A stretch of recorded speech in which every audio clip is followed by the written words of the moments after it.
Just want to give some brief thoughts on the movie What is a Woman that a lot of people have been talking about. The movie from Matt Walsh of the Daily Wire, which is part of their a number of movies that they've been making now that they've kind of moved in that direction. But it's a movie that a lot of people are talking about.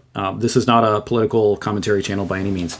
I deal with theology and philosophy, but in talking about this issue, this is an issue that really does impact the church really profoundly. It is an issue that has strong overlaps with both theology and philosophy because the contemporary movements surrounding gender are based upon theological and philosophical claims, and ones that I think are totally without merit. But because of that, I think this is an important film for Christians to watch. I do think it's important for us to think through these issues of gender, and it's important for us to see how radical the far left has gotten with regard to gender ideology in recent days, because these are the challenges the church is going to face. These are the things that the church is going to use, or the state is going to use to try to persecute us. I mean, this is just the way it is. And I know that the left will always say that there's no such thing. We have a persecution complex. And, you know, I at this point, I feel like we could be like actively being beheaded and they would just say, you've got such a persecution complex for complaining. I mean, honestly, it's like, of course they're trying to push us out of public discourse. Like, obviously they are. It's all over the place. There's no doubting it, but they kind of make you think you're crazy or something for saying that. But so I think there are some things I want to say about the film. The first of those is, honestly, I think the film would have been more effective if it was not put out by the Daily Wire, and particularly Matt Walsh. And I don't mean this.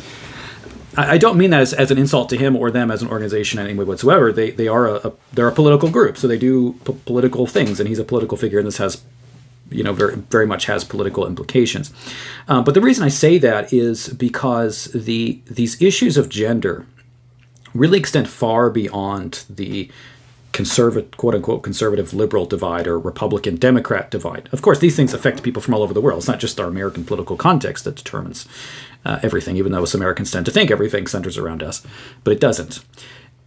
These are much broader philosophical claims that are being made surrounding gender that don't have really anything to do with politics. There are assertions about what a male is and what a female is, and questions, maybe more than assertions, because there are no real answers, that are dependent upon particular philosophical constructs that have not in any way been proven, but are instead being forced upon people. There is an enforcement of these ideas from the top down that is not the result of productive intellectual discourse. And I think that's what comes through really well in this documentary. But I think because of the nature of the fact that it is Matt Walsh making the documentary, that it will turn a lot of people off from it and I think give the impression that this is just another kind of Republican Democrat issue. And it's really not. And you see that especially even through the people interviewed throughout and people that are speaking up on these issues, that this absolutely 100% should not be a Democrat-Republican issue. This is a question of who is the human person? What determines what and who you are? Is it what you say you are? Is truth determined just by whatever linguistic concept society happens to use, even if it can't define it? Or is there something real about what we encounter in our everyday experiences? What philosophically would be referred to as realism or essentialism. That I know is a bad word among gender theorists. But unfortunately, I do think that the fact that Matt Walsh is involved is going to make a bunch of people kind of turn it off and say it's just some political thing. This is far beyond that. This issue shouldn't be a left-right divide. I think there are plenty of people that are much farther to the left on issues than I am who could speak very clearly on these issues, which is why now we have the language that's being thrown out of TERFs, trans exclusionary radical feminists, and other terminology is now used to demonize anybody who would have an opposing position. And now where our discourse has gotten, everybody is now far right is kind of that's like the bad term. So if you disagree with a particular idea of who humanity is that nobody believed 15 years ago, now if you reject these changes because those changes ideologically have been forced, again, top down, not through conscious thinking or argumentation or new scientific findings, nothing like that. if you reject that, now you are far right. So unfortunately, I think the fact that it's the Daily Wire maybe plays into this. So that's not their fault. There aren't other people doing this. So like, I'm glad that they've done it. But I just think that may be an unfortunate effect of this.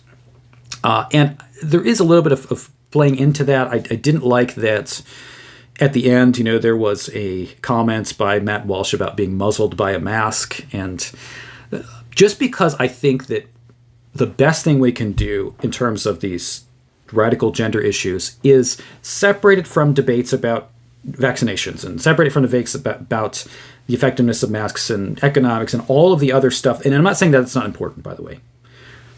But we tend to just lump things so clearly together of like, oh, I don't like that view, so you are on that side.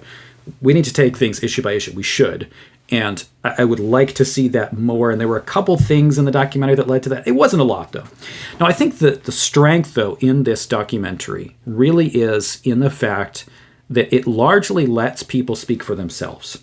So I much preferred the beginning part of the documentary than I did the end when Matt Walsh gave his thoughts in various ways and talked about his book and those kind of things. I think the most powerful thing we can really do is just let the radical gender theorists speak, ask them the right questions, and listen to the answers or lack thereof. And that really is done very powerfully in this film. I think that the documentary did a great job at showing the fact that there really aren't answers to a lot of these questions. And I find it so ironic that it really is. It's those same people that promote the journalists that are asking the hard, heavy-hitting questions toward the conservative candidates that when it comes to these issues, they don't want hard questions at all. I mean, they don't want questioning. There is no debate. And you see this repeatedly, and I encounter this all the time in this conversation, which is instead of actually making a consistent or coherent argument, the responses are to label one who has, again, the same view that everybody had like 15 years ago as, transphobe or whatever term you want to use, or a TERF or something that will immediately get those people dismissed and say, you are without value in the public discourse. We have now given you this title, and so now we cannot listen to you. You are on the bad list. And use the term bigot or whatever. So I think that really was the best part of the film. I think that it did a really good job at showing those people in their own language. And I would love to see more of this kind of thing done. I think that the most damaging thing that the radical gender theorists can do is simply talk. And the more that we can get them to talk and share their own views and show how there really aren't answers to the most basic fundamental questions that they need to be answering, the better it could be. So this is just a short review. It's not perfect. There are things that I could criticize about it, but I do think that it's an important discussion. And whatever you think about this issue, it's important to watch things like this and get an idea of what's going on in the world. So anyway, thanks so much. See you in the next one.